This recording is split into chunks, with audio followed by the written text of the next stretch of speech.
Hi friends, welcome back my YouTube channel family short vlogs.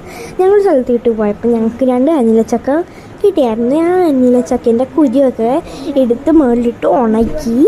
ഇപ്പോൾ അത് എൻ്റെ അനിയൻ വറുക്കാൻ കൊണ്ട് അത് വറുത്തുകൊണ്ടിരിക്കുകയായിരുന്നു. അപ്പോൾ ഞാനും പുറകെ ചെന്ന് വീഡിയോസൊക്കെ എടുത്തു. അങ്ങനെ വറുത്തൊക്കെ കഴിഞ്ഞ് ഞങ്ങൾ കഴിക്കാൻ വെച്ചപ്പോഴാണ് മനസ്സിലായത് വറുത്ത് കറക്റ്റായിട്ടുണ്ടായിരുന്നില്ല എന്ന്. അപ്പം ഞങ്ങൾ ഒന്നും കൂടി പോയിട്ടു. പിന്നെ അത് വറുത്തെടുത്തു. പക്ഷെ അറിയാതെ അതിൻ്റെ സ്ലോ മോഷനായിപ്പോയി എടുത്തപ്പോൾ വീഡിയോ.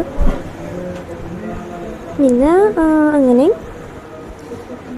ഞാൻ കുറേ എടുത്തായിരുന്നു. ബിക്കോസ് സ്ലോ മോഷൻ എനിക്കറിയില്ലായിരുന്നു, ഞാൻ നോക്കിയില്ല.